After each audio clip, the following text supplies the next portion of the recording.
नमस्कार, सुमन्स किचनमध्ये आपलं स्वागत आहे। आज आपण कोणतीही पूर्वतयारी न करता तांदळाच्या पिठाची कुरकुरीत भजी बनवणार आहे। तर त्यासाठी इथे मी मोठं भांडं घेतलेलं आहे आणि त्यामध्ये आपल्याला 1 वाटी तांदळाचं पीठ घ्यायचं आहे आणि त्यामध्येच आपल्याला इथे अर्धी वाटी दही घ्यायचं आहे आणि त्यानंतर यामध्ये आपल्याला घालायचं आहे मीठ। त्यानंतर 1 वाटी आपण पीठ घेतलं तर 1 वाटीच आपण पाणी घालणार आहे आणि छान असं आपल्याला हे मिक्स करून घ्यायचं आहे। तर बघा, पाणी घातल्यानंतर आपल्याला हे छान असं एकाच दिशेने फेटून घ्यायचं आहे। तांदळाचं पीठ हे पाणी जास्त प्रमाणामध्ये शोषून घेतं।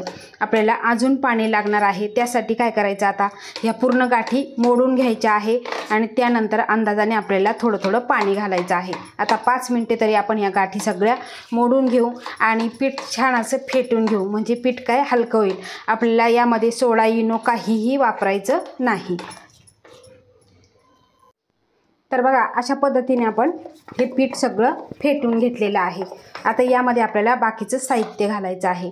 आता तुमच्याकडे दही नसेल तर तुम्ही लिंबाचा रस घालू शकता, पण पिठाची क्वांटिटी तुम्हाला वाढवावी लागेल।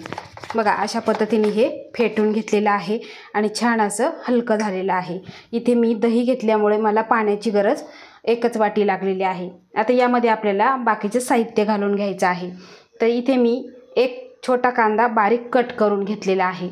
त्यानंतर आपल्याला 2 हिरवी मिरची बारीक कट केलेली,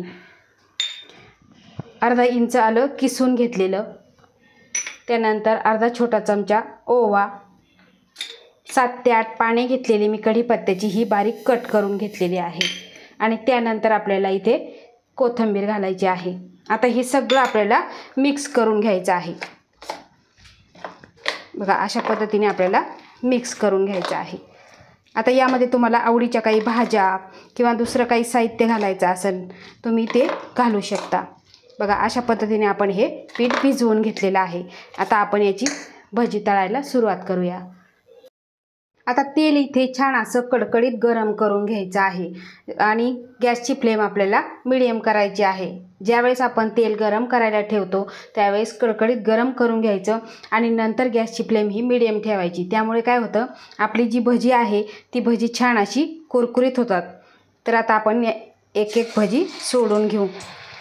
आता तुम्हाला छोटी मोठी त्या पद्धतीने तुम्ही सोडून घ्यायची आहे आणि सोनेरी रंगावर तळून घ्यायचे आहे। अगदी झटपट आणि कुरकुरीत असा हा नाश्ता तयार होतो। तुम्ही मधल्या भुकेच्या वेळेस किंवा कोणी पाहुणे मंडळी आली त्यांच्यासाठी नाश्त्याला सुद्धा ही भजी तुम्ही बनवून देऊ शकता। आता जितकी कढईमध्ये बसतील तितकी भजी आपण सोडून घेऊ। तर बघा, जेवढी कढईमध्ये बसतील तेवढी आपण भजी सोडलेली आणि मीडियम गॅसवर आपण ही छान सोनेरी रंगावर कुरकुरीत अशी तळून घेतलेली आहे, तुम्ही इथे बघू शकता। आता बाकीची उरलेली सुद्धा अशाच पद्धतीने आपण तळून घेऊ। तर इथे आपली भजी सगळी बनवून तयार झालेली आहे।